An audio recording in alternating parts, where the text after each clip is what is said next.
Bueno, gracias. ¿Sí? Muchas gracias por tomarse un ratito de un sábado a la tarde, un día que generalmente uno comparte con la familia, descansa, para colmo hizo lindo el día, un día peronista como dijimos al principio.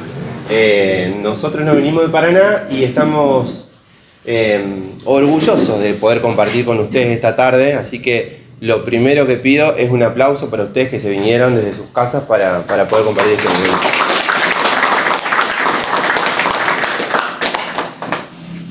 Mi nombre, como habrán visto en el flyer, es Juan Pablo Enríquez, soy contador de profesión y soy docente universitario en la UNER y en la UADA, ¿sí? Integro, no sé si lo conocen, el espacio nacional que se llama CEPA, Centro de Economía Política Argentina, que de alguna manera las figuras más visibles son Julia Estrada, de acá de Rosario, y Hernán Lecher, ¿sí? Lo digo porque muchísimos de los flyers que vamos a compartir tienen esa información del CEPA.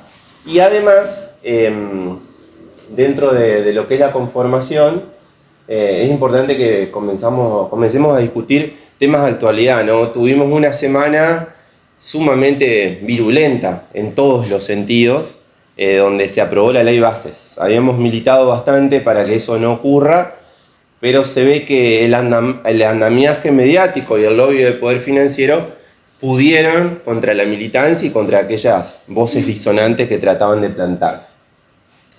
Por ahí, en esa breve introducción, más allá de pasar a los temas de actualidad, vamos a charlar sobre los modelos económicos, ¿sí?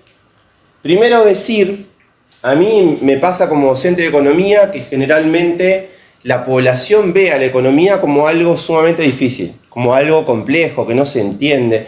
De hecho, los economistas que vemos habitualmente en los medios de comunicación son tipos que hablan en difícil, ¿sí? Generalmente son liberales, ortodoxos, generalmente quienes de alguna manera concentran la comunicación son tipos que tienen una perspectiva muy cercana al mercado y que denostan al Estado, ¿sí? Allá por los años 30, Raúl Scalabrini Ortiz, uno de los grandes pensadores de los movimientos nacionales y populares de la zona, decía que cuando nos hablaban en difícil era porque nos estaban jodiendo y que la economía había que explicarla en un lenguaje mucho más terrenal y popular, ¿sí? De eso se trata. Creo que es el ejercicio que debemos hacer. Creo que esta instancia es un poco para eso, para que hablemos el lenguaje de pueblo, ¿sí? Para que dejemos a la economía academicista y la tratemos de llevar a un ámbito mucho más popular. Suelo generalmente no utilizar los Powell, pero en estos casos donde vamos a diferentes lugares de la provincia, la idea es mostrar algunos esquemas que por ahí simplifican y hacen un poco más sencillo el entendimiento. Cuando a mí me toca dar clases y empezamos a conceptualizar economía, que suele decirse que es la ciencia social, que estudia, bla, bla, bla, bla, generalmente empezamos a hablar de la torta, como se habla en el barrio. ¿Quién se queda con la torta? ¿No? Porque acá está la matriz de todos los problemas en la economía, ¿sí? Y hubo, reivindicando a esos dos señores que están allá atrás, en el busto, al general y a Evita, hubo 3 momentos en la historia del país que tuvimos distribución de la riqueza equitativa, ¿sí? Ese es un dato central para entender nuestros procesos históricos, ¿sí? Hablamos del año 53, del año 74 y del año 2015.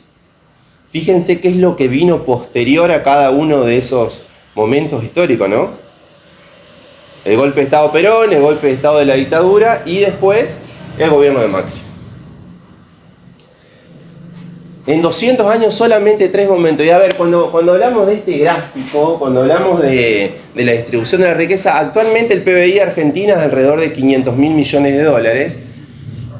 Si uno lo plantea en términos de números permanentemente, generalmente se da una situación muy difusa para la población en general para entenderlo. ¿Pero qué trata eso? Que si el trabajo tiene una participación importante en la distribución de la renta, implica de que los laburantes van a vivir mucho mejor. No como en la actualidad, peleando para llegar a fin de mes con lo justo, ¿sí? Implica de que los laburantes van a tener otras herramientas, no solamente para llegar a fin de mes con los alimentos, sino también para darse un gusto, para irse de vacaciones, para mejorar la casa, ¿sí?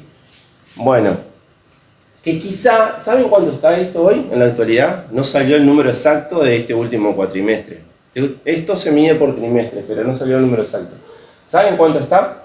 42. Está en 38. Más o menos es lo que dicen algunos estudiosos del tema. Cuando se dé este dato a conocer, el trabajo tiene una participación del 38 y el capital, el resto, ¿no? ¿Qué marca esto? Se estima que de 2015 a esta parte, donde esta ecuación comenzó a romperse, los dueños del capital de las grandes empresas han adquirido la riqueza que nos falta a nosotros los laburantes de bolsillo. ¿O ustedes están igual que en el 2015 en su mayoría? No. La mayoría de la población laburante tiene una pérdida en su calidad de vida, en su poder adquisitivo, ¿sí? Bueno, se estima que son alrededor de 120.000 millones de dólares lo que ha perdido el laburante de 2015 a la actualidad, ¿sí? En solamente 9 años son 2 préstamos del Fondo Monetario Internacional que pasaron de manos de los trabajadores a los dueños de la Argentina. Esa es la gran problemática que atravesamos. Después el resto es discusión de leyes y demás, pero cuando empezamos a hablar de economía tenemos que plantarnos dónde estamos y cuándo estuvimos bien.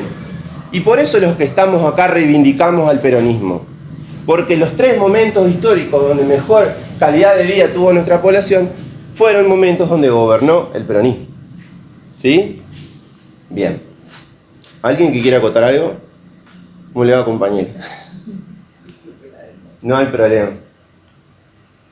Bueno, fíjense algunos datitos, ¿no? Cómo fue modificándose. 74, 2015, la Argentina de Mauricio, que quedó en el 45 y en el 55. Miren a Alberto. ¿Qué leen entre Alberto y Mauricio ahí ustedes? Subí un puntito. Un puntito. La mayor parte de la población no sintió que hayan habido mejoras en su calidad de vida en términos de salario. Ese fue una de las grandes problemáticas, porque la economía creció 3 de los 4 años. Pero como dentro de las disyuntivas internas que se planteaban, y es algo que tenemos que plantear después cuando hablemos de modelos económicos, el país creció, pero no se distribuyó la riqueza. Y el peronismo tiene que distribuir la riqueza para que su base de sustentación tenga mayores momentos de felicidad. ¿Sí? Bien. Dentro de esos modelos económicos, esta es una manera simplificada de ver 224 años de historia, ¿sí? Tenemos 2 grandes modelos que están en disputa, que son el modelo justicialista y el desarrollista, que benefician a la clase trabajadora, y los modelos de la clase dominante, que es uno el modelo agroexportador y el otro el modelo de valorización financiera, un modelo financiero, ¿sí? Que de alguna manera fue el de Macri y de alguna manera termina siendo el de la actualidad de Milei. Hay una disputa entre los factores del poder económico internacional y la oligarquía nacional. Podríamos caracterizar cada uno de los modelos, pero vamos a hacer una discusión de cómo, de qué cosas hay que tener en cuenta para identificar un modelo económico, para después pasar a cuestiones específicas de esta era, ¿no? De la era Milei.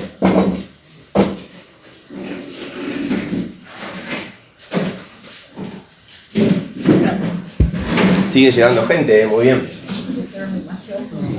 No había que ser tan puntual. Sí. ¿Ves? No, lo que pasa es que nosotros queríamos llegar un ratito antes porque hay que armar todo y bueno, llegamos casi sobre la hora. Pero claro, onda docente. Bien. ¿Qué debemos analizar de los modelos económicos? A veces resulta complejo hablarle a nuestro vecino en el kiosco, en el barrio, en la escuela, de modelos económicos, pero estas son herramientas que nos tienen que servir para que nosotros encontremos cierta pedagogía para poder explicar las cosas. ¿No les pasa que muchas veces quedamos en pampa y la vía con los argumentos cuando nos salen a cuestionar ciertas cuestiones, valga la redundancia, sobre todo cuando somos gobierno, ¿o no? Bueno, nuestro gobierno anterior tuvo un montón de contradicciones que seguramente las vamos a ir charlando y van a salir, porque nuestro objetivo de esta presencia también es generar un debate con ustedes, más allá de una exposición y un par de filminas que vamos a compartir, ¿sí? Matrices a tener en cuenta para identificar un modelo económico, si es endeudamiento o desendeudamiento. Los modelos peronistas, a excepción de la década del 90, siempre han sido desendeudadores, ¿sí? Desendeudamiento ha sido una característica de los proyectos populares que ya marcan si el modelo va a defender los intereses del pueblo o va a defender los intereses de la clase dominante. Y los modelos que tienen una característica de endeudamiento, que han sido en su mayoría, en 224 años de historia, la mayor parte de los gobiernos que ha tenido la Argentina han sido endeudadores. ¿Y eso qué significa si son endeudadores? ¿Qué es lo que perdemos? Soberanía. Perdemos soberanía y perdemos independencia económica y capacidad y autonomía de tomar nuestras propias decisiones. De hecho, ese endeudamiento que se dio en el año 2018 por parte del gobierno de Macri no es casualidad, no tiene que ver solamente con que Argentina, porque aparte nos venden un discurso que nos endeudamos en dólares para solucionar un problema en pesos. Habla de que tenemos déficit fiscal, por eso hay que endeudarse en dólares.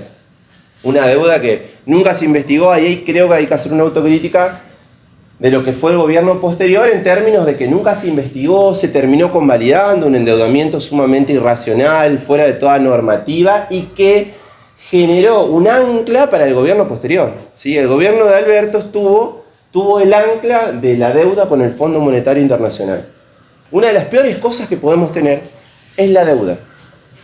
Que quizá eso no se suele visibilizar en nuestra vida diaria, en lo cotidiano. Nadie anda discutiendo en el supermercado de la deuda, ¿no? Siempre nos comemos el discurso hegemónico que nos vende la tele, de las problemáticas que ocurren, pero muy pocas veces hablamos de cuestiones específicas como es la deuda. Quizá porque ahí me atrevo a hacer un cuestionamiento también. Hace muy pocos años le trasladé a una legisladora provincial la necesidad de generar una ESI de deuda.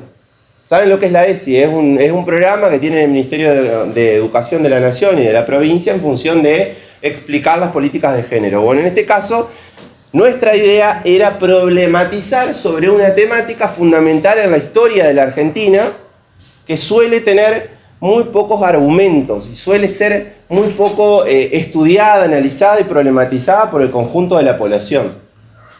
No pasó nada. Supuestamente iba a ser un tema importante y no pasó nada. Digo porque esto nos ayuda, nosotros no podemos entender por qué hoy gobierna Milei, por qué pasan las cosas que pasan, si no hacemos un razonamiento de nuestros procesos históricos. ¿Sí? Fíjense que los que están del lado izquierdo son todos conceptos que se vinculan para un modelo económico. Y los que están del lado derecho también se vinculan. Son todas características, por eso cuando se dan en economía situaciones, están todas concatenadas, digamos, están todas vinculadas. Fíjense que el desendeudamiento está vinculado con la industrialización, ¿sí? Y el endeudamiento está vinculado con la apertura comercial. La industrialización es la matriz fundamental para que los proyectos populares tengan una buena gestión, ¿sí? Pasó con el peronismo, pasó en la gestión 2003-2015 y es lo que necesita la Argentina para salir adelante. Industrialización. ¿Por qué industrialización? ¿Qué es lo que tiene la industria que no tienen los otros sectores? Tienen trabajo de calidad, trabajo registrado, con buenos salarios. Y además Argentina no solamente puede abastecer el mercado interno, sino que tiene la posibilidad de potenciarse en términos comerciales en una perspectiva internacional, ¿sí?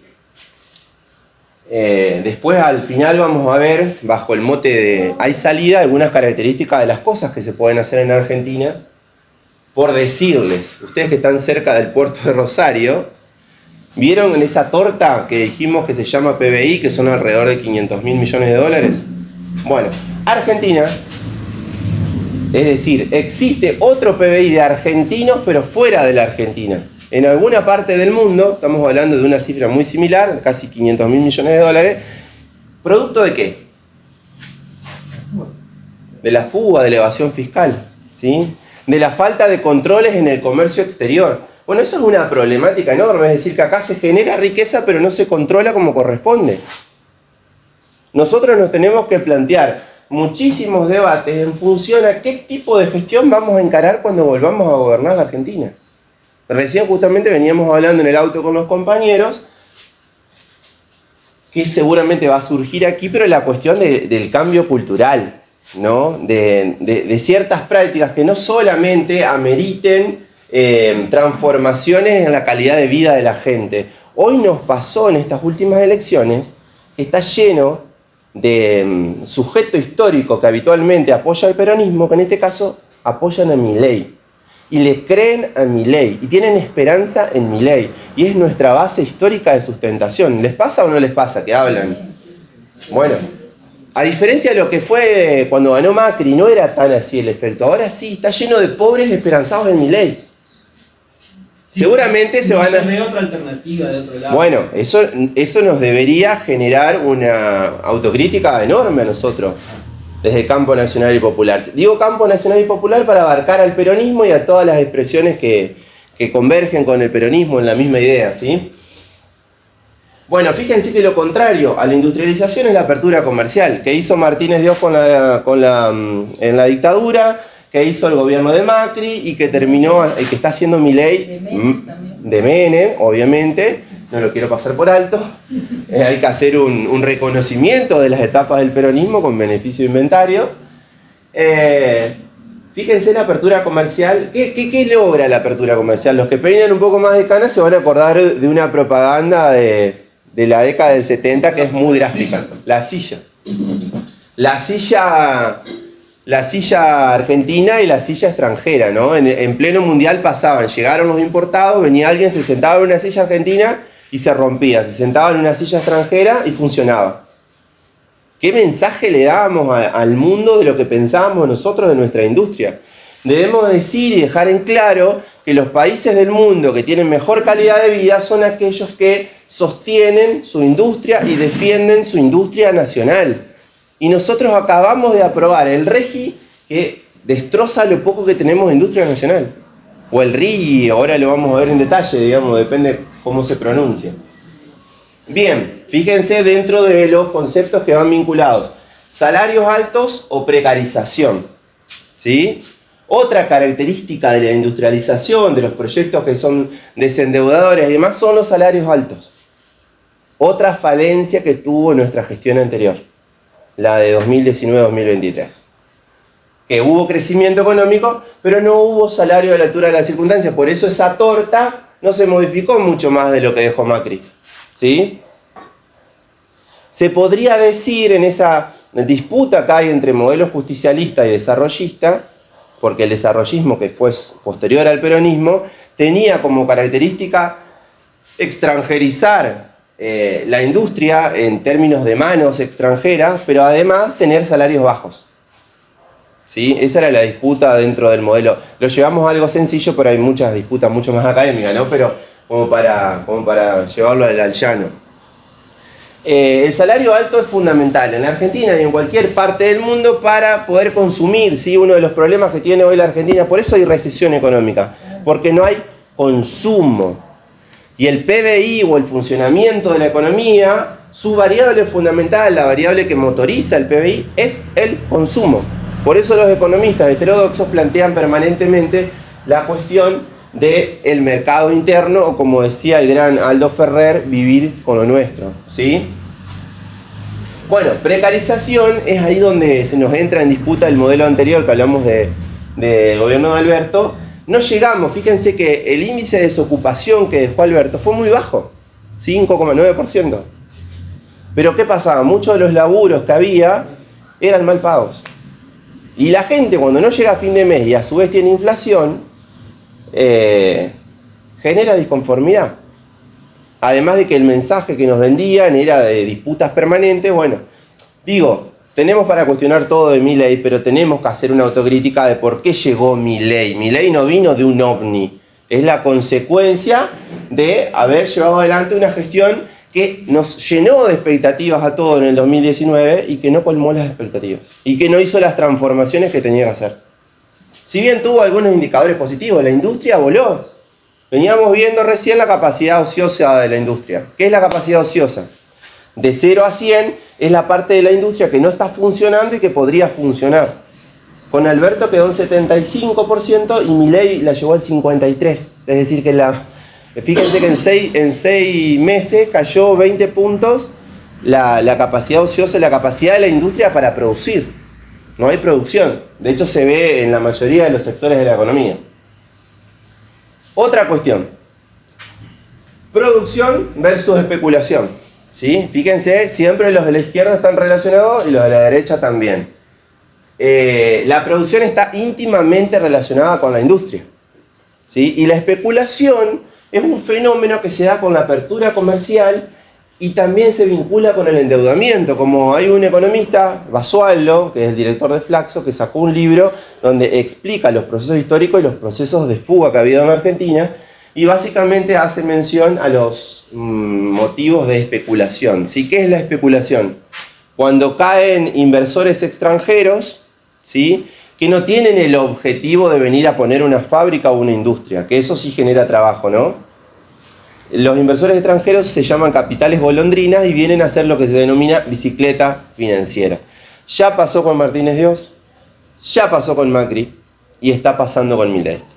Los bancos también. Exactamente, pero fíjense que esa especulación y esa bicicleta financiera llega un momento que luego de obtener rentabilidad en pesos y dolarizarla, necesitan llevarse los dólares a sus países de origen. Y ahí, ¿qué es lo que siempre aparece como figura en el país? El endeudamiento. ¿Vieron cuando nos explicamos dónde está la deuda con el fondo? Bueno, es la bicicleta financiera que hicieron las grandes compañías internacionales, BlackRock, Templeton y un montón de empresas vinculadas y de grupos económicos que vinieron a timbear.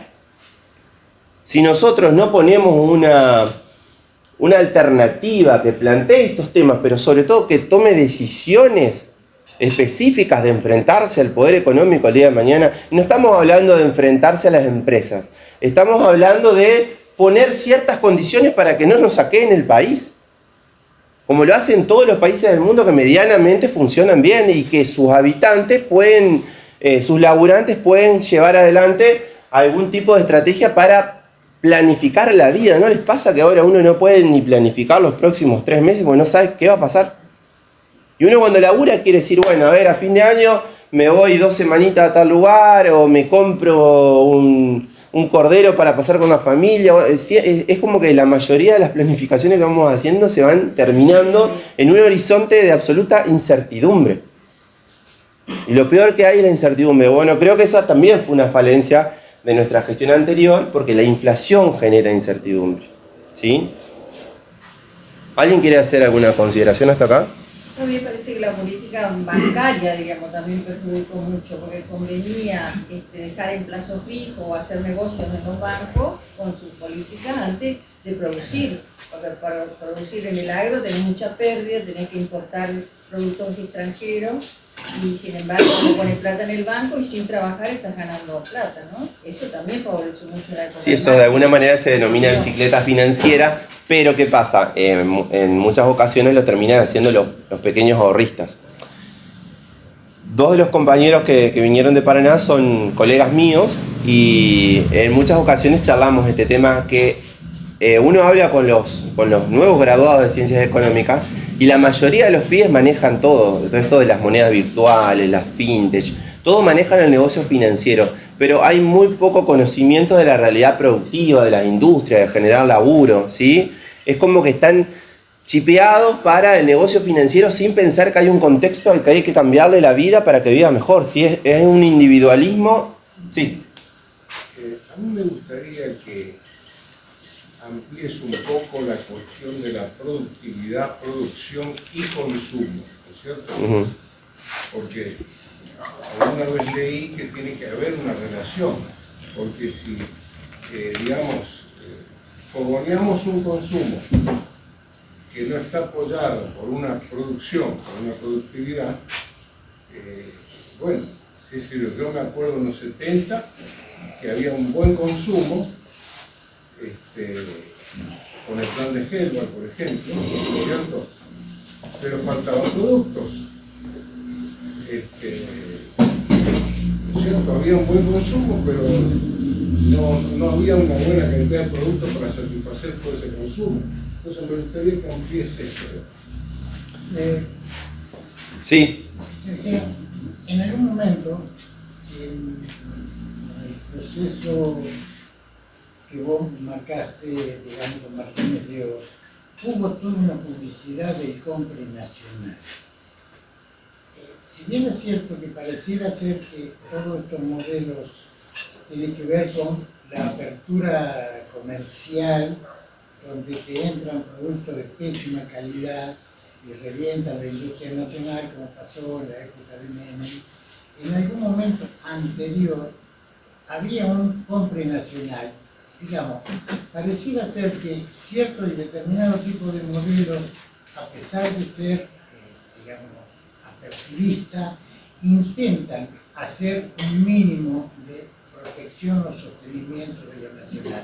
A diferencia de ahora, de este gobierno de Milei, tengo esta impresión de que para ser de extrema derecha es lo menos nacionalista que hay. Sí, ese es el problema. Fíjense que el caso Bolsonaro, que es muy parecido a Milei en su manera de pensar, termina siendo mucho más nacionalista que Milei defendiendo la industria brasileña. Hay otra corporación industrial en Brasil que no es la misma de Argentina. Lamentablemente, ojalá seamos Brasil en términos industriales. No tenemos burguesía nacional, por eso mismo. Bueno, vamos a ir por partes. Primero, para que haya producción, ahí hay una disputa de los ortodoxos y heterodoxos de la economía, ¿sí? Porque los heterodoxos plantean mucho de la demanda y los ortodoxos hablan de la producción, de la oferta.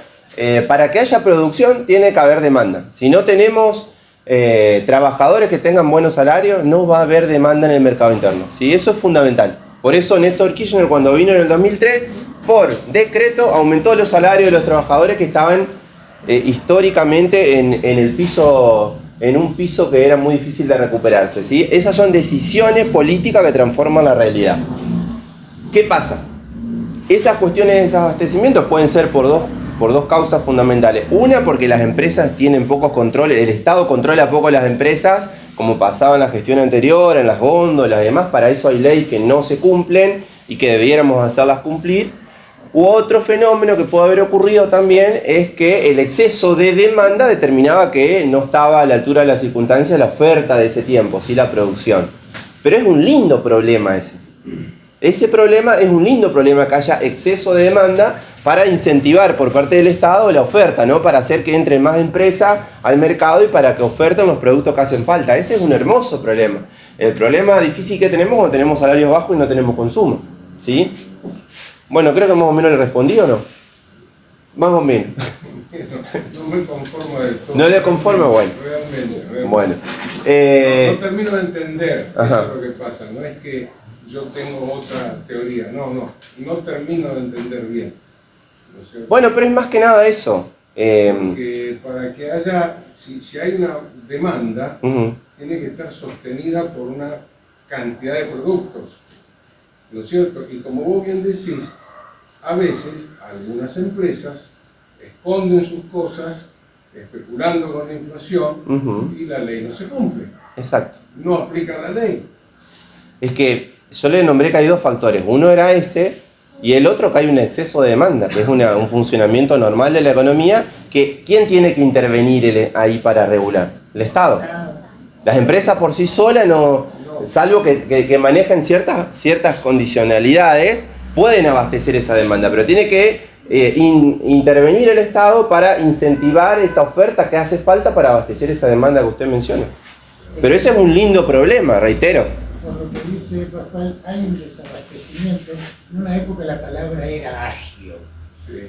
Ajá. O sea, escondían las cosas para que la oferta fuera más. Entonces, cuando sacaba el producto, valía 3 veces más de lo que valía. Bueno, y falta Estado regulando la economía. Y hay que sancionar a quienes hacen eso. Y lamentable, ayer se murió... ¿Quién se murió ayer? Pérez Compán. Gracias. Uno de los dueños de la Argentina.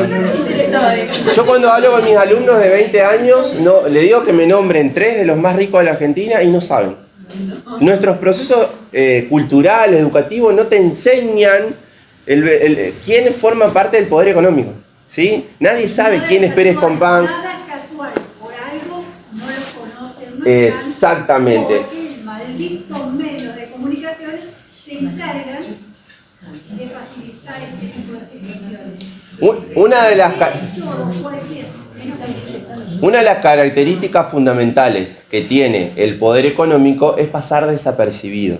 No es casualidad que la mayor parte de nuestra población llegue a su edad más importante de la vida sin saber quién fue Pérez Compán. Nosotros, porque estamos inmiscuidos dentro de la militancia, salgamos a hacer una encuesta en el barrio y nadie sabe quién es Pérez Compán, que es uno de los tipos más ricos de la Argentina desde hace 50 años y que interviene permanentemente en la economía y que además interviene en los precios de los productos. ¿Sí? Bueno, el dueño de Molinos Río de la Plata, por los dueños de las empresas más importantes, que de alguna manera corporiza la industria alimentaria del país. En relación con lo que usted me planteaba, el creador del concepto de compra nacional y en la práctica fue Aldo Ferrer en el gobierno de Levingston. Era dictadura, ¿sí? Por eso hay que decirlo que ese modelo, el ICI, industrialización para sustituir importaciones, donde tuvo auge a través del peronismo, duró desde el 30, cuando cayó el modelo agroexportador en la Argentina, hasta el año 76. Y en todo ese lapso, fíjense todas las gestiones que hubo, desde Perón hasta el desarrollismo, hasta la dictadura. Esa dictadura previa a la del 76 tenía una perspectiva mucho más nacionalista, si no, no hubiera puesto nunca a Aldo Ferrer de ministro de Economía. De hecho, fue el impulsor del puente Zárate-Brazo Largo, que salió 300 millones de dólares, que conectó vía el río Paraná, Entre Ríos con Buenos Aires, conectó la producción y generó laburo. La obra pública es uno de los dinamizadores más importantes que tiene la economía. ¿Sí? Bien. Distribución y concentración. Quería hacer una consideración con lo anterior. La fórmula de PBI de economía es PBI es igual a consumo, más gasto público, más inversión, más exportaciones netas.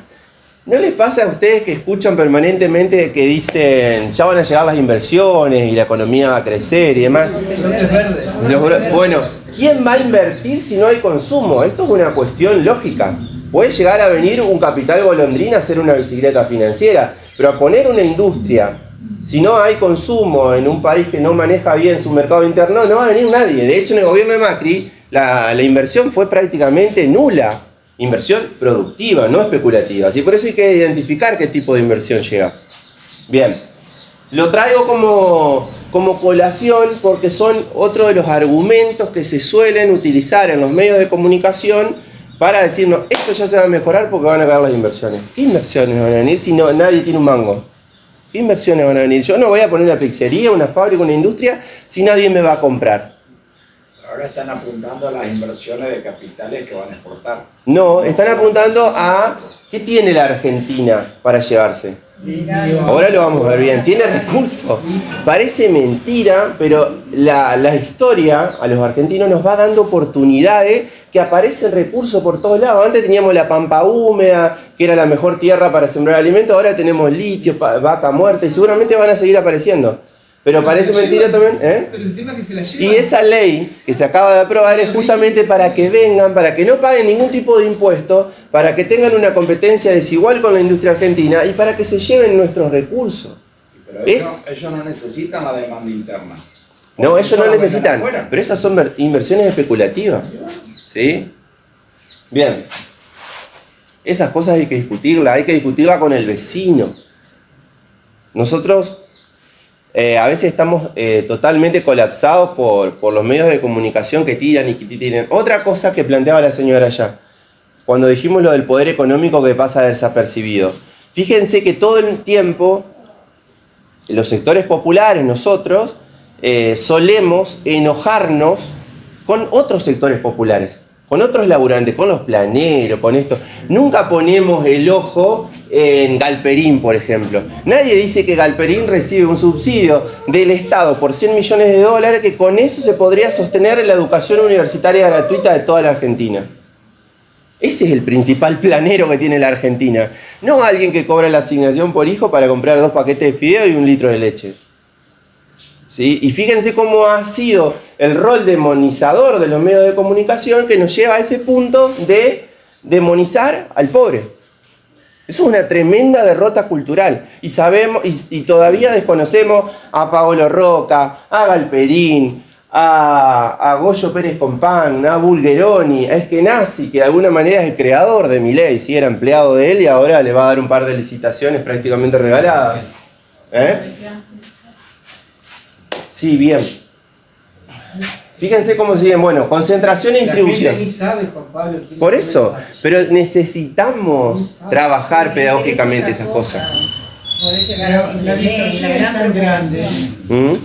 los medios de comunicación de distorsionan tanto las cosas, que cuando Macri salió sentadito diciendo hemos decidido que vamos a ir al Fondo Monetario, dos periodistas que siguen estando en La Nación Más, Ajá. se miraban entre ellos y charlaban así, no, sí, pero el Fondo Monetario ya no es lo que era. El Fondo Monetario lo conocemos desde que yo... No, no era el problema ese. Pelo, o sea, En la discusión... Bueno, la idea era pintarnos un Fondo Monetario que era, qué piola, ¿no? O sea, qué Pero eso bueno. se hizo dentro del peronismo en la gestión anterior cuando se convalidó la deuda de Macri. Se decía que ahora el fondo era bueno. Muchísimos dirigentes peronistas convalidando el pago de la convalidación horrorosa de la deuda de Macri, como algo así, no, el fondo ahora es bonito y tiene una perspectiva popular. Y así nos va. Las deudas con el fondo, cuando hablamos de colonialidad y todo eso, no son un argumento de que no llegamos a fin de mes y por eso nos endeudamos. Son instrumentos que utiliza el poder económico internacional para tenernos como colonia, para que no podamos despegar. ¿Se acuerdan de la guerra de la Triple Alianza que destrozó a la industrial Paraguay en el otro siglo? Bueno, son cuestiones parecidas con los instrumentos de este tiempo. Hoy las guerras se dan con deuda y lamentablemente Argentina, con ese nivel de endeudamiento, es muy difícil que pueda despegar. Gracias a Dios tenemos mucha riqueza y si en algún momento aparecen dirigentes que estén a la altura de las circunstancias, puedan sortear, puedan pagarle, como en algún tiempo se hizo, a estos organismos internacionales, sin llegar con eso a que nuestra población pase situaciones de hambre. ¿Se acuerdan que en algún momento se planteó de que los países que estaban muertos no pagaban sus deudas?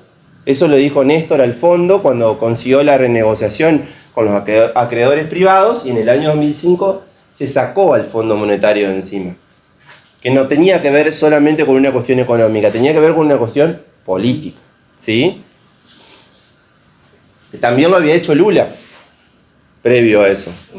Que hoy Lula está generando una transformación, nuevamente una transformación histórica en Brasil. Empleo y desocupación. Bueno, no terminamos de ver concentración y distribución, que es algo que no se suele hablar, porque también hay por parte de los medios un discurso que nos habla, no, vamos a crecer, vamos a crecer, vamos a crecer, vamos a crecer, pero nunca hablamos qué pasa con ese crecimiento. En la gestión de Alberto crecimos todos los años, pero esa torta que vimos al principio no se distribuyó.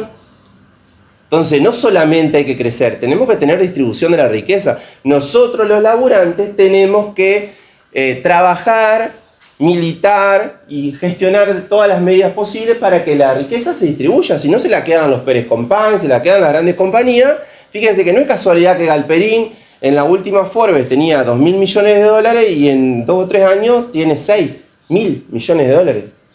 Y uno ve los balances, que es la economía formal de esas empresas, y se multiplican exponencialmente en términos de riqueza. Y nosotros en nuestro salario pasamos de un salario medio en dólares, un salario mínimo en dólares de 600 dólares en el 2015 a un salario de 150 dólares mínimo. Esos son los 120.000 que hablábamos al principio. Entonces, cuando nos venda el crecimiento, nos tienen que vender distribución. ¿Sí? Porque hay mucho peronista que solamente habla de crecimiento. Creo que tenemos que hacer una profunda autocrítica hacia adentro también, cuando hablábamos del fondo, porque cuando se planteó la discusión del fondo, algo que nos pasó en el 2019, no teníamos programa de gobierno, eso lo vemos con el diario del lunes. Nosotros pensábamos que cuando llegábamos al 2019 la teníamos re clara con todo lo que había que hacer, pero parece que después en la práctica se vio que no. No se habían sentado a discutir, se sentaron a ver cómo se ganaban las elecciones, pero no se sentaron a discutir qué íbamos a hacer con la Argentina. Y se armó un frente electoral, ¿no? Claro, se armó un frente de eso, lo que uno puede armar en un centro de estudiantes para ganar, pero no para gobernar un país. Y sí, la consecuencia es que vuelva Milei. Si nosotros no estuvimos a la altura de las circunstancias. Por eso, cuando tengamos que ganar en el 2027, que seguramente algo va a hacer el peronismo para ganar y van a surgir los liderazgos que necesitamos, porque este pueblo va a explotar en algún momento, porque esta gestión viene a eso, a liquidar al laburante de la Argentina. Hay que discutir un programa de gobierno, el que nos va a sostener en el tiempo. No es solamente un ratito ganar una elección. No puede ser que haya dentro de un mismo frente gente que piense totalmente diferente y que actúe de manera diferente. No, tiene que haber una línea de construcción histórica y de gestión, si no vamos a volver a fracasar. Y si volvemos a fracasar, caemos en la situación Milei, y que la gente descree no solamente del peronismo, sino también que descree de la política en general. El tipo ganó hablando mal de la política, y el tipo ahora sale y habla de que está dentro del Estado para destruirlo entero. Es horrible lo que está pasando. Estoy deprimido. No se deprima. ¿Sabe qué? Nosotros tenemos un país rico. Si fuéramos pobres... Es generalizada la angustia que no tenemos. Sí, no, obvio. Pero a ver, esto que estamos viviendo acá, 40 personas hablando de estos temas, es la fortaleza que nos da. Ojalá en cada pueblo y demás se puedan generar estos debates, se puedan construir las nuevas dirigencias que tienen que representarnos para defender los paradigmas de una Argentina que tiene que ser potencia. Porque tenemos toda la riqueza para hacerlo. ¿Sí? Tengo una pregunta. Sí. Cuando hablamos de Alberto, la pandemia, lo que pasó, porque le pasó a los pocos días de haber asumido, sí, ¿no tuvo mucho que ver también con la gobernabilidad? Hay un montón de críticas para hacer esa gestión, y que no es solamente Alberto. Yo creo que el tridente que gobernaba se tiene que hacer cargo de todas las cuestiones de errores, ¿no? Independientemente, uno puede estar más cercano o no a alguno de los tres sectores que gobernaba, pero lo cierto es que se perdió una oportunidad de reconstruir la Argentina. Sí, Alberto se mandó un montón de macanas. Creo que la principal macana de Alberto es ser moderado. Y el peronismo no da para moderados. Seguramente, pero ser moderado implica no tomar decisiones. Él, en ese discurso antológico de marzo de 2020, su primer discurso, nos enamoramos todos en el sentido de todo lo que prometía, desde la reforma judicial, cuando se planteó lo de Vicentín, que no terminó haciendo nada. Bueno, eso pasaba, no terminaba haciendo nada. Y crecía la industria, crecía la economía, pero se la quedaban los que se la quedan siempre y no la distribuíamos. Para distribuir había que tocar intereses de los Pérez Compán, no los tocamos. Terminó siendo un mediocre, ¿no? Muy, sí. Y un gestionador como es Lula, como es el mismo Petro en Colombia, que está transformado, como es el presidente saliente de México, López Obrador, ¿sí? Que tocó intereses, le mejoró la vida a sus laburantes y se fue con el 80% de imagen positiva. Si gobernamos para el pueblo a eso lo agradece. Pero si gobernamos sin querer tocar intereses, va a venir Milei una y mil veces o alguien parecido a destruir lo poco que nos queda de dignidad. Empleo y desocupación. Fíjense cómo el empleo está absolutamente vinculado con la distribución y los modelos populares siempre han sido generadores de empleo. De hecho, el general decía que gobernar era crear trabajo, ¿no? Es fundamental crear trabajo. Pero este tiempo histórico, ahora vamos a ver el tema de la ley bases y demás y los peligros que se corren con el tema del trabajo. Este tiempo histórico amerita que tengamos que pensar en nuevas formas de trabajo, pero siempre tratando de sostener salarios altos. Los salarios altos son los que le dan felicidad. ¿Qué es lo que queremos todos nosotros como ciudadanos? Tener uno o buenos laburos, porque parece que hay que laburar cada vez más, ya no alcanza con un laburo, siempre hay que hacer 2 o 3, que nos permitan vivir bien. Y vivir bien es lo justo, es llegar a fin de mes, comer lo que ya ni siquiera en un país que produce alimentos para 500 millones de personas, el 50%, el 55% está en línea de pobreza y el 20% está en indigencia. 20% de 50 millones, ¿cuánto es? 10 millones de personas no comen como corresponde.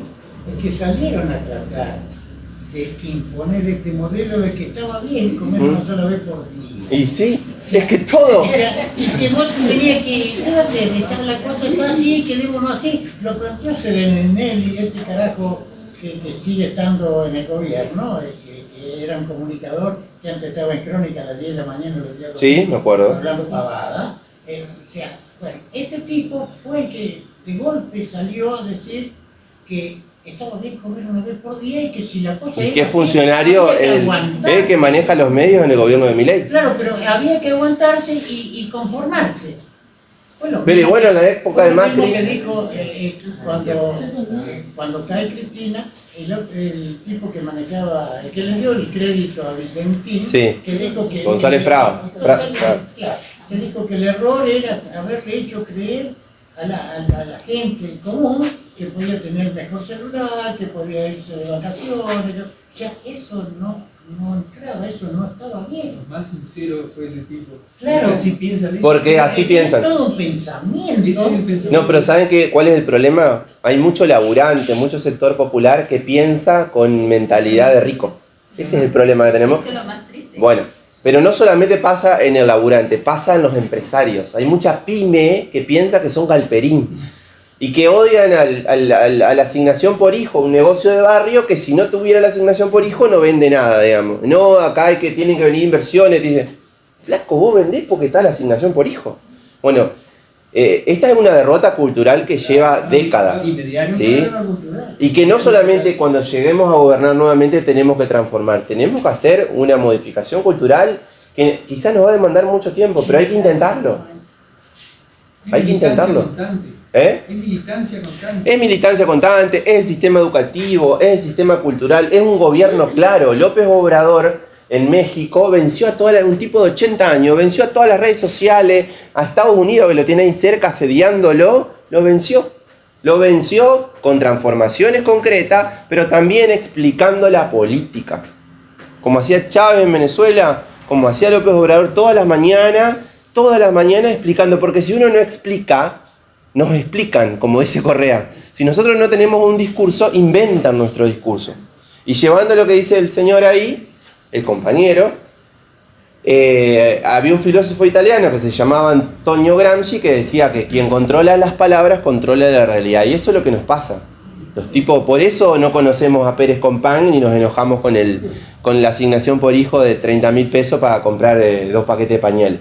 ¿Sí? Estamos totalmente desacertados como sociedad. Tenemos que controlar la realidad, no solamente transformándola, sino también en el discurso. Y que los que son beneficiarios de políticas populares defiendan proyectos populares. ¿Sí? Empleo y desocupación, más o menos ya lo vimos, inclusión y exclusión.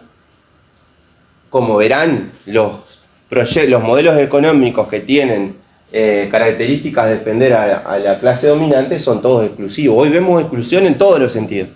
Echan trabajadores, echan trabajadores del Estado, trabajadores del sector privado. Otra cosa con el tema de echar trabajadores, el nivel de odio llegó a tal punto que hay mucha gente que se alegra cuando echan trabajadores del Estado. Y hoy la curva que está más peligrosa es la de los trabajadores privados. Acá nadie se salva. Nadie que sea laburante se salva, ni siquiera por ideología o por haber votado a Milei. Esto arrasa con todo. Entonces hay que laburar y explicar estos temas. En esa matriz de explicar las cosas tenemos que vivir, y vivir es cada vez más difícil. Sobrevivimos, digamos. Esa es otra diferenciación. Yo creo que parte de ¿sí? esto es ese concepto que instalaron, es por qué entre todos le tenemos que pagar Juan que trabaja en el Estado. O sea, esto, ¿por qué entre todos tenemos que hacer eso?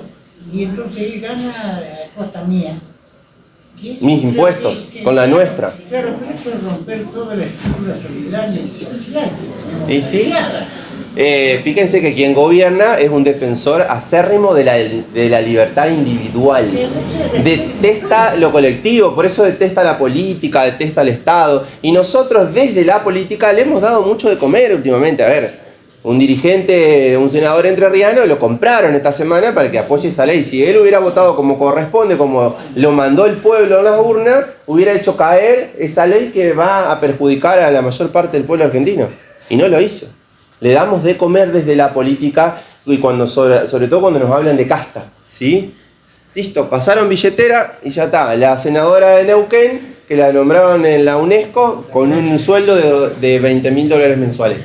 ¿Y qué pasa? Fíjense otra cosa. La convicción no existió nunca. Ni no. Si no, no te podés Por eso tenemos, gente, tenemos que formar dirigentes con convicción.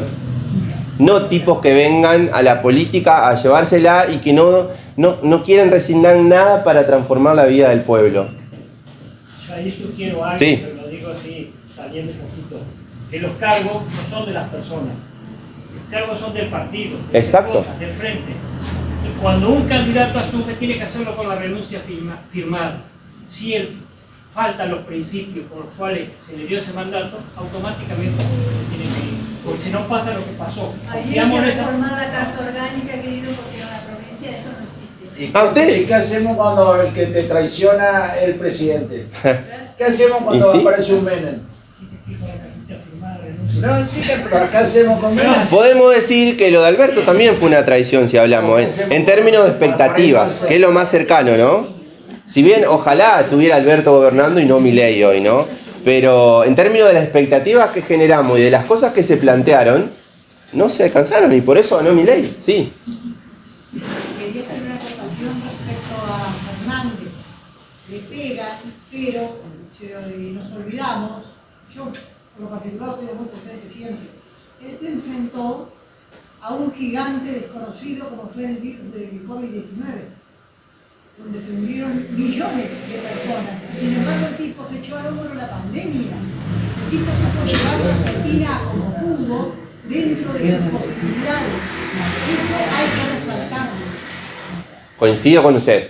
Y la mujer cayó en una noche todos los días. Claro, eso. Pero de manera, exactamente, porque ellos tienen poder en términos de medios. La foto de Alberto en el cumpleaños de su señora tuvo una replicación mucho más imponente de lo que fue la gestión enorme que se hizo. Coincido con usted en términos sanitarios. Sinónimo de Alberto es... Lamentablemente, no fue un horror político también con el tema del ministro de Salud, que le hicieron una jugada. Bueno, Esa fue otra de las grandes errores. lamentablemente, en la gestión prácticamente no hay que cometer errores, porque el enemigo es muy poderoso y a los errores nuestros los recontra magnifica y nos destroza, ¿sí? Si uno va a la gestión de Alberto a esta altura, estamos en junio de 2020, ve las consultoras, tenía 80-90% de imagen positiva. Cuando empezó la pandemia. Digo, todo el mundo sentía que nos protegía. Iba y explicaba así en la tele y te decía así, pues ahora compramos 10 vacunas, estamos hablando con Rusia y estábamos todos conformes, sí, la economía empezaba a repuntar. Y fíjense que ahí empezaron a pulular las ideas libertarias. Pero ahí Y con empezaron Vicentín, también. disculpa, con Vicentín para mí eso fue una de las cosas más importantes, o sea, que hizo mal Alberto de no haber tomado cartas en el asunto. Es que con Vicentín, fíjense que pasó lo siguiente, formaba parte de las expectativas. Se generaron las expectativas y después no estuvo a la altura, no se animó a tocar intereses. Claro. Porque si vos tocás intereses vas a salir en la tapa de todos los medios. No tendría que haber dicho nada. Pero Si no iba a ir a fondo, no tendría que haber dicho nada y quedarse en el fondo. No, creo que ahí se empezó a perder esa cierta credibilidad que se había generado en Alberto. Y Alberto, ¿saben qué? Volvió a ser Alberto. Porque los que peinan ganas y conocen la historia política de Alberto saben que siempre fue así. No podíamos esperar la revolución de un tipo que nunca hizo la revolución. Claro, pero un tipo así, moderado, negociación. No puede gobernar un país que necesita transformarse una persona con ese tipo de características, ¿sí? No, igualmente, reitero, no culpemos solamente a Alberto. Hubo un tridente que gobernó. De hecho, la gestión de Massa el último año fue malísima. Pusimos de candidato a presidente a un tipo que tenía la inflación elevadísima y que no lo pudo solucionar. Y era el ministro. Y era el ministro. Y ¿Sí? hasta que el propio peronismo no fue capaz de generar un candidato a la altura de la circunstancia. bancarlo a Massa. O de generar interna. Tan malas son las internas. Sí, lo de Guarda. Nosotros el año que viene un proceso electoral, ¿nos vamos a bancar otra vez los dedos y las lapiceras sin pedir internas? Necesitamos interna, que el pueblo participe, que escuchar a los candidatos que nos hablen de estas cosas, que nos hablen de qué proyecto queremos para Victoria, para Entre Ríos, para la Argentina. No se puede más no tener interna, porque no tenemos conducciones claras ahora. Tenemos algunos sectores que conducen, pero no tenemos conducciones claras. Necesitamos que el pueblo participe, que el pueblo vuelva a creer en su vecino. en diferentes liderazgos nuevos que necesita la política. Bueno, mercado interno de exportación. El mercado interno también se vincula a salarios altos, industrialización, y es fundamental. Si no hay mercado interno, este país no existe, ¿sí? Motoriza el 80% de la economía. Y fíjense con el tema de exportaciones. Un modelo económico, el modelo agroexportador que terminó en 1830 cuando empezó el ICI, que la Argentina crecía, se concentraba la riqueza y se basaba en las exportaciones de carne y cereales, ¿sí? Cayó Wall Street en el 29 y se cayó a pedazos el modelo agroexportador. Digo porque hay una permanente disputa entre la exportación y el mercado interno. Y nosotros, los peronistas, por ejemplo, el tema de la carne. Nosotros producimos carne, pero vamos a comprar un kilo de asado y sale 10.000 mangos. ¿Cuántos comen asado acá todos los domingos? Ya pasó a ser algo natural que teníamos hace unos años atrás y ahora es algo de lujo. ¿Sí? Echar nafta, Producimos nafta y pagamos la nafta más cara del continente. Producimos asado y pagamos el asado más caro del continente. ¿Por qué te pagan un kilo de carne en pie 1.650 pesos más o menos y en el gancho va y lo pagaba 8.000? Eso es lo que yo no puedo entender. Porque falta Estado, pero un buen Estado, un Estado eficiente. Lo castigan al productor y lo castigan al consumidor en cierta forma. Es que el productor no es el que se la lleva generalmente. Si usted mano a la leche, todo eso está lleno de productores que viven con lo justo. Creo que a ese punto es importantísimo para empezar a cambiar, porque tenés en contra a los productores y tenés en contra a los consumidores. Y porque faltó lo que hablábamos, tenemos derrota cultural y faltó política, faltó explicar las cosas. Ahí me parece que estás haciendo referencia a una clase de comercialización o de producción que sería a nivel local a baja escala. Porque también tenés que tener en cuenta, no se generaliza, no podemos generalizar en ese sentido, porque a baja escala sí, los productores a baja escala son los que más sufren. ¿Y por qué sufren? Sufren porque hay diferentes factores que están perjudicándolo. Por ejemplo, un sistema de formalización que no los contempla. Tratándose de productores alimentarios, los productores alimentarios para formalizarse, para poder comercializar y para poder hacer que su producción sea sustentable en el tiempo, tiene que lograr una formalización para poder comercializar. Y esa formalización le cuesta horrores a nivel nacional, a nivel provincial y también, o sea, a nivel inclusive local.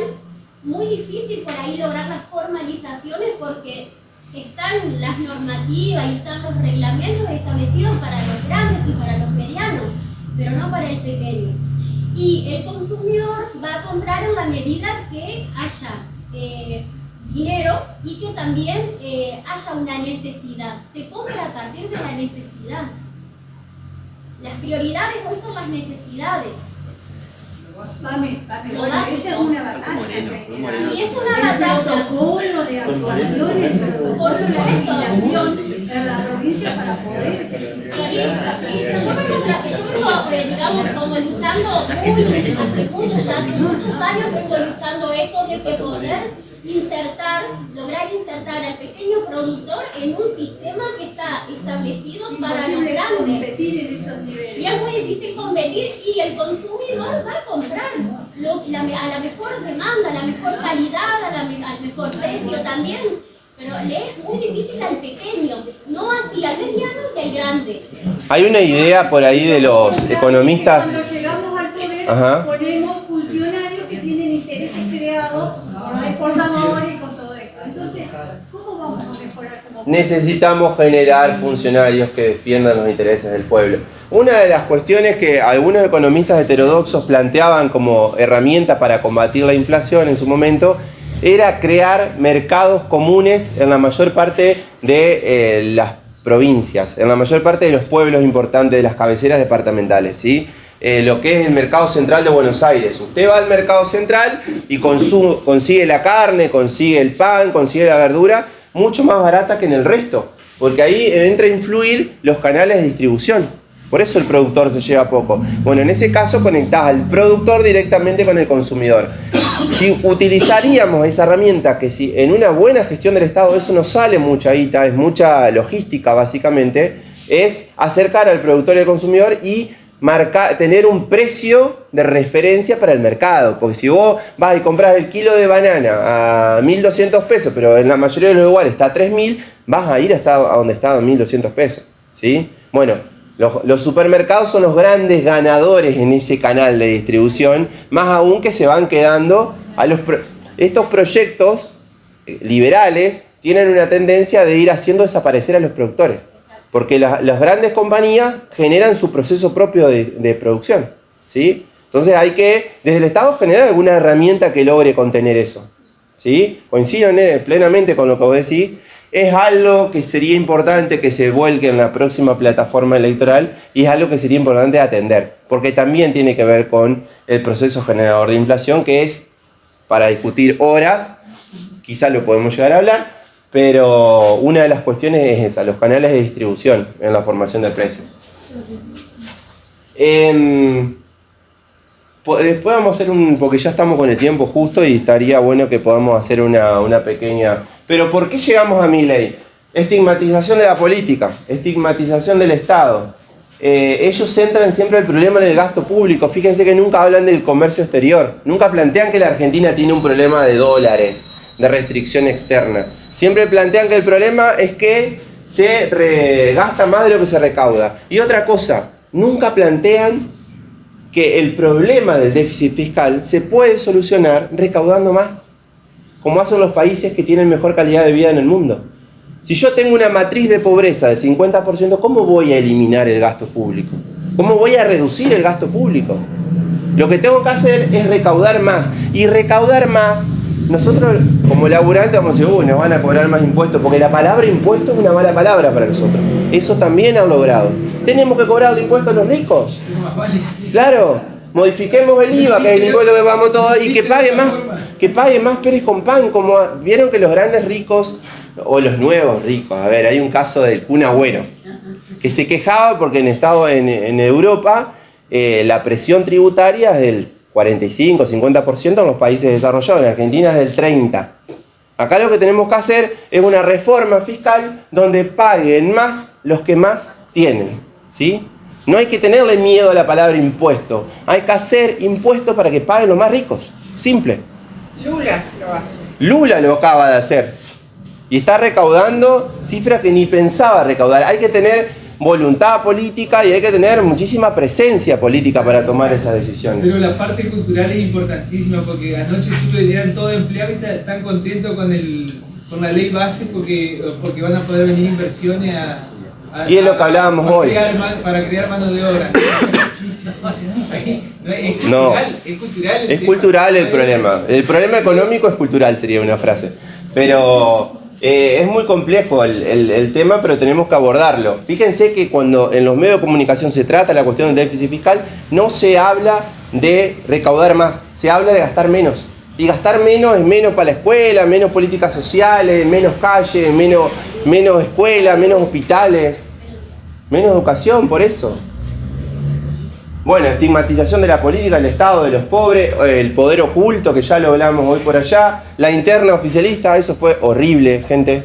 Esa interna permanente, eso cuando haya una próxima gestión, tiene que ser una gestión donde tiene que haber un conductor. Y sobre todo en el peronismo tiene que haber un conductor. Y en este caso tiene que ser el presidente. Falta de conducción va de la mano, y bueno, distribución regresiva de la riqueza, que ya lo vimos.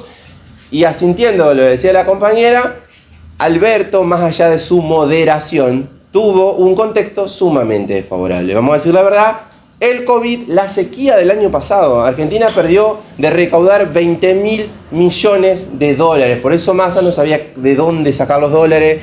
Le puso al sector agropecuario exportador dólar 1, 2, 3, soja 1, 2, 3, hasta que negociaba para que liquiden. Fíjense que ahora están liquidando mucho menos que en la gestión anterior. En Expo Agro el récord de venta no fueron las máquinas, fueron los silobolsas. Todos los dólares están ahí y es la época, el primer semestre de la Argentina es la época donde más se recaudan dólares por el tema de las grandes cosechas. Bueno, no sé qué va a pasar en el segundo semestre, pero el gran problema que tiene la Argentina, como ha pasado en todo su proceso histórico, es la falta de dólares. No tenemos dólares financieros y no tenemos dólares comerciales. Así que esto no tiene mucho sentido en el futuro. salvo con esta ley que aparezcan algunos dólares que por un tiempito logren calmar ciertas cuestiones, pero vienen a llevarse la Argentina. La Argentina está en peligro y tenemos que construir los lazos populares para salir de esta situación. Tenemos más filminas para charlar, pero para que no se haga muy tarde, yo les quiero agradecer y les quiero pedir un fuerte aplauso a ustedes porque la verdad que ha sido una tarde.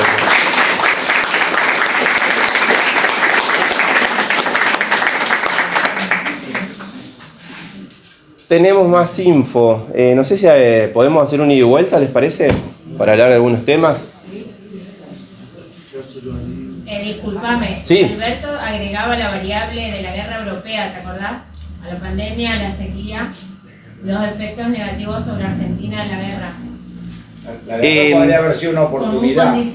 Y yo me atrevo a rediscutir, porque hay un montón de gente afectada por esa guerra que no le afectó a la economía.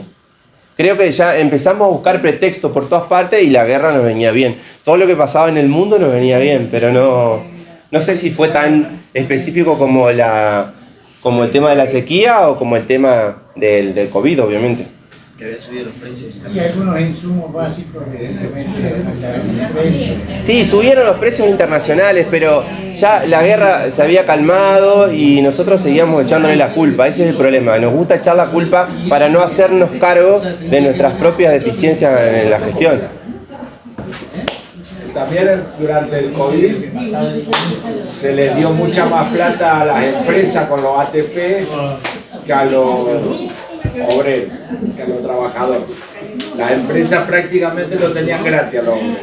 Y después ni siquiera se le puso la condición de que no aumenten los precios cuando eso terminara. De hecho, uno de esos programas que tenía el gobierno para pagarle a las empresas, uno que lo cobró fue el presidente actual. Sí. Que lo escracharon en su momento. Ese era el Estado presente, ¿no?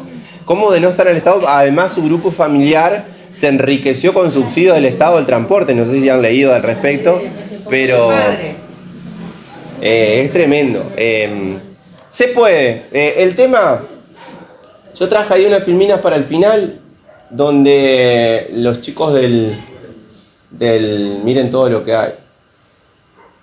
Del CEPA, hace una semana sacaron una nota bajo el título de "Hay salida", y sí se puede. Fíjense, comercio exterior. Hablamos de que Argentina genera un montón de riqueza que está informalizada. No sabemos cuánto se exporta, cuánto se importa. Sabemos lo que nos declaran, no realmente lo que pasa. Ni controles en los puertos que estén a la altura de las circunstancias. Todo eso está en manos extranjeras.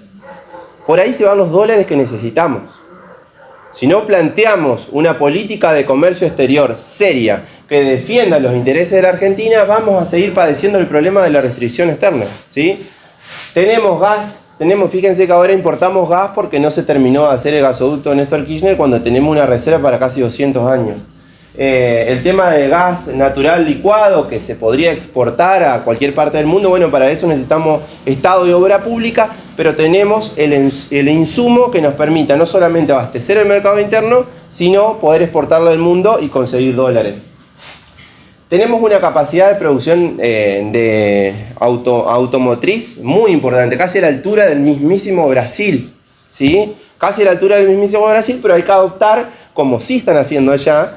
Lula está trabajando en la producción del automóvil a litio y nosotros acá estamos viendo qué hacemos, todavía no hacemos nada, estamos entrenando a la Argentina. Bueno, tenemos plantas automotrices muy calificadas, tenemos el insumo que Brasil no tiene, que es el litio, ¿sí? Conjuntamente con Bolivia y México tenemos el 54% de las reservas mundiales. Como bien dice ahí, el litio, que es esto, la batería de computadora, de los celulares, es uno de los minerales del futuro. ¿Sí? ¿A batería?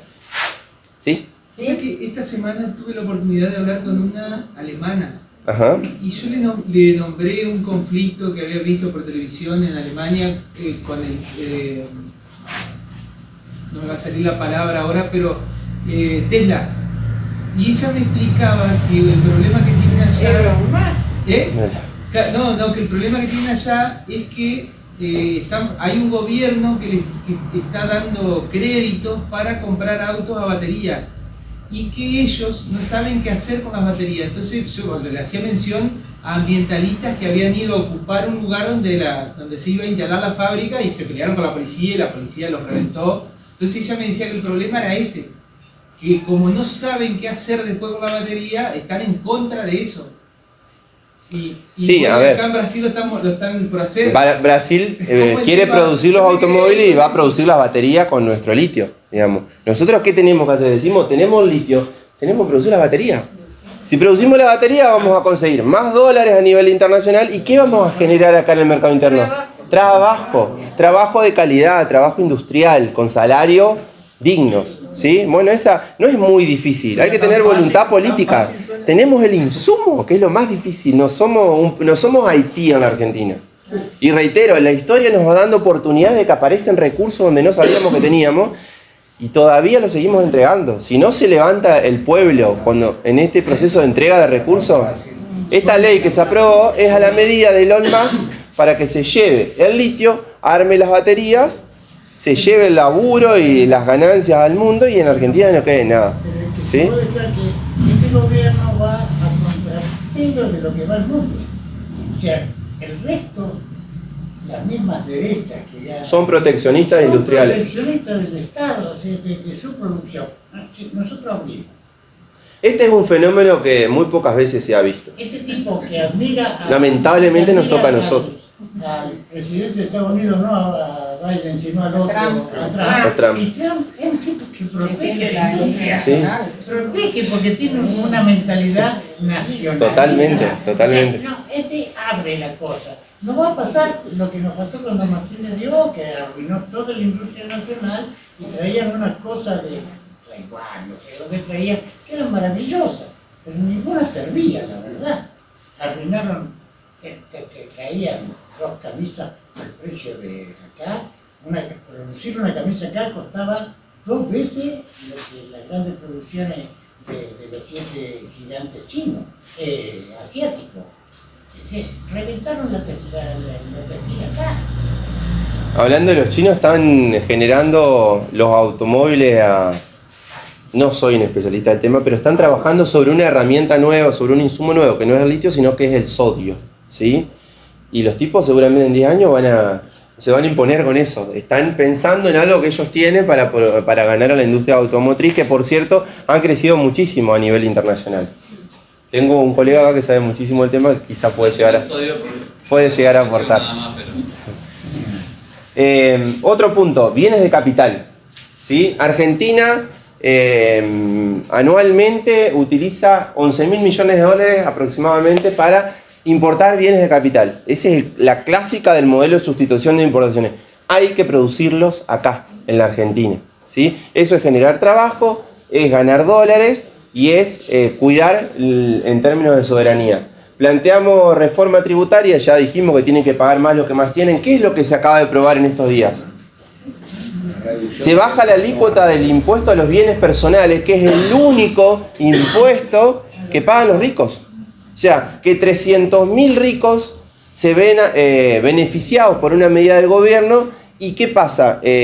Bueno, ahora con el tema de la ley base, ese punto no se terminó aprobando, el de ganancias para los trabajadores que ganan más, pero la medida de mi ley era esa, reducir el impuesto a los bienes personales, que equivale al 0,6 del PBI, y aumentarle ganancias a los laburantes, que equivale al 0,5 del PBI. Es decir, le saca a los que más tienen en patrimonio para cobrarle a laburantes, porque por más que tengan sueldos buenos, no dejan de ser laburantes y eso no tendría que existir. Pero el ¿sí? Fondo Monetario le está pidiendo que baje el piso para que más gente pague el impuesto a la ganancia.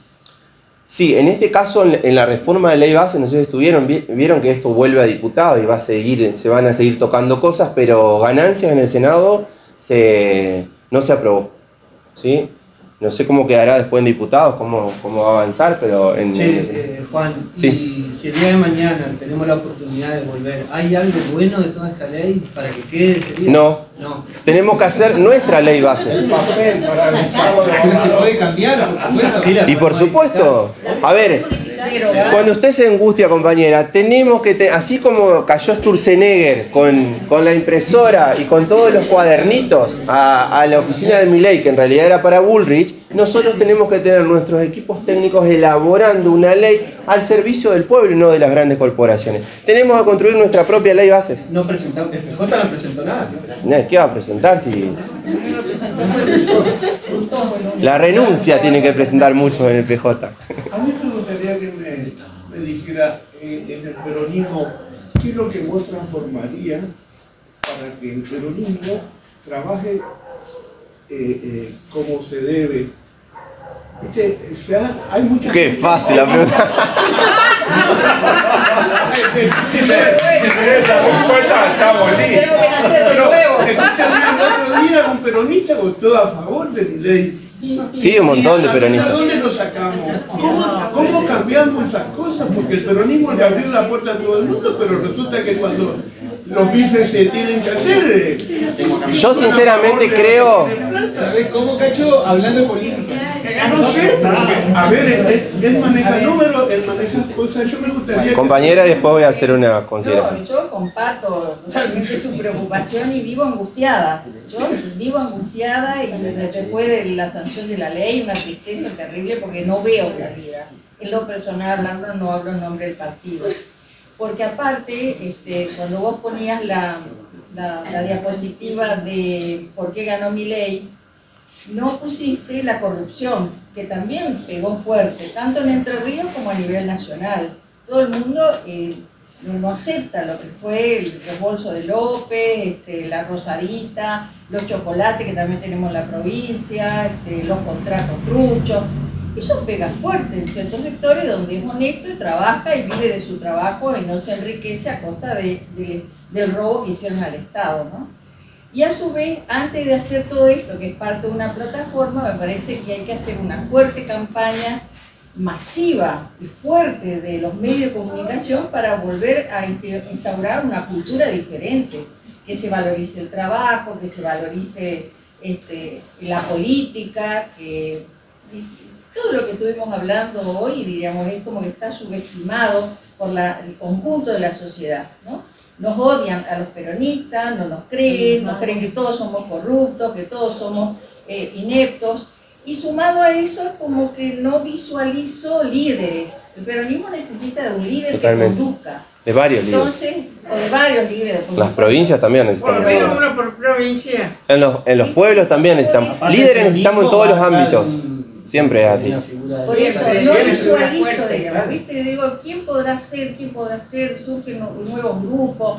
Vamos a ver qué pasa con estos intendentes jóvenes, la reunión que hubo hace poco en San José, a nivel nacional, qué pasó con Yarlora como nuevo. Yo no quiero saber nada de los viejos. Yo me atrevo a decir que esa reunión de San José fue convalidar a los mismos exponentes que nos llevaron a la derrota en Entre Ríos. O sea, hay que repensar nuevas formas también. Son todos intendentes nuevos que... Pero si uno ve la foto de quienes estaban ahí, si vamos a hacer algo nuevo, hagamos algo nuevo de verdad, porque si no es como que estamos vendiendo humo y rompiendo las esperanzas de un montón de población, digamos. Yo creo que va a llevar años.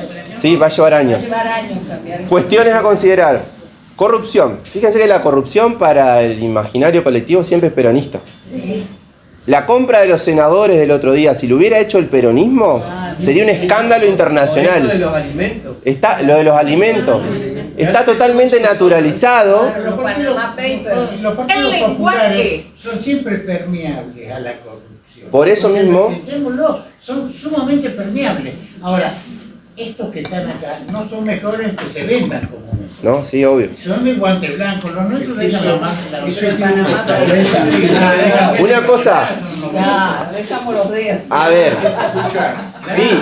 No, ellos dejan los dedos, la firma. Pero tampoco hay que pelear si quién es más corrupto que el otro. No hay que tener corrupción. Esa es la cuestión. Pero ¿saben qué? Por más que no tengas corrupción, si ellos son los que controlan el discurso, te van a inventar cualquier cosa, como lo hizo la Nata en la campaña 2011-2015, que inventaba con 40 puntos de rating todos los domingos alguna causa nueva que todo el mundo debatía y divulgaba, y eran todas operaciones políticas. Entonces, sí. A Lula no lo metieron en cana con una fake. Y sí. Primero, no hay que tener corrupción, pero saber que el enemigo es sumamente poderoso y que te inventa cualquier cosa y que el común de la sociedad le cree, digamos. Entonces hay que construir credibilidad y tomar los medios de comunicación. Lo que pasa es que los corruptos, los realmente corruptos, creen que los populares van a ser como ellos. Y entonces ellos nos transfieren a nosotros Pero es como que lo que ellos son. Fíjense una cuestión. Ellos llegan al poder para robarse. Nosotros Claro. no, nosotros subimos para hacer otra cosa. En el medio hay algunos que meten la mano, pero nosotros queremos el poder para cambiar la historia. Ellos no, ellos quieren el poder para repartirse las ganancias. Me permito hacer una consideración. Aldo Ferrer, uno de los economistas heterodoxos más reconocidos, que hablamos que fue el creador del puente Zárate-Brazo Largo, planteaba la corrupción estructural y la corrupción específica. Los proyectos populares nuestros han tenido casos de corrupción específica, pero como modelo no son corruptos. La corrupción pasa por cuando le sacamos los recursos a los trabajadores y se los trasladamos a los dueños de la Argentina o a proyectos internacionales. Esa es la corrupción estructural y es la que hambrea al pueblo. Vamos a tener que trabajar muchísimo. Aprovecho que está la compañera para hablar. Yo soy docente de algo que siempre vengo proponiendo, que en el sistema educativo, cuando nos enseñan a hablar de poder, vio que en introducción cívica se llamaba antes, después se llama formulación ética y ciudadana, se habla del poder del Estado, ¿sí? Se habla de poder ejecutivo, legislativo y judicial. Nunca se habla del verdadero poder, que es el poder económico. Y el sistema educativo no nos enseña qué es el poder económico. Hay una... Creo que es un elemento para incorporar en las matrículas. Eso no es casualidad. Y no es casualidad, pero peleemos para que eso se dé, para que nuestros gurises de 16 años... A ver, nosotros venimos de la Facultad de Económica, es récord de inscriptos en economía porque lo siguen a Milei. Pasó lo mismo en la década del 90 con Cavallo y después se anotaban a fines de los 90 para pelearlo Cavallo. Bueno, esperemos que pase lo mismo con Milei. Pero no discutimos el poder económico en el sistema educativo, que es el que forma a nuestros gurises. Este famoso dicho que dice: el que no conoce la historia la puede volver a repetir. Acá, Milei está acá sostenido por un montón de gente, por una juventud enorme que sintió que toda la corrupción estaba de un solo lado y apoyó a este tipo que encima es un caprichoso que cree que lo más importante del mundo, para él, modelo, es sostener el gasto público. Eso es todo. Hasta ahora eso es todo. No habla de otra cosa más que esto y lo quiere sostener a rajatabla. Esto me parece que es inconcebible que un tipo esté en ese lugar. Se escuchan muy pocas voces disonantes del efecto Milei. Tenemos que formar más gente para que salga a romper con ese discurso. Porque el problema no es el gasto, es que nos faltan recursos. Y los recursos los tienen que poner los que patrocinen a Milei, por eso no habla de ese tema. Y cuando el compañero hablaba ya de que tenemos que participar, tenemos que exigir calle interna, tenemos que construir los nuevos liderazgos que necesita el peronismo. Hay matriz, en todos los pueblos se llena de gente que quiere cambiar las cosas y no nos podemos organizar. Militancia, organización, paciencia. Sabemos que se nos va pasando la vida y que no podemos planificar y queremos que mañana sea un mejor día. Lamentablemente eso no se da. Organicémonos con los que piensan parecido, tratemos de convencer a los que piensan distinto y construyamos ese pueblo que necesitamos para revertir esto. Esto se puede revertir. Como decía la nota, hay salida y esperemos que sea lo más rápido posible. ¿Sí? Bien.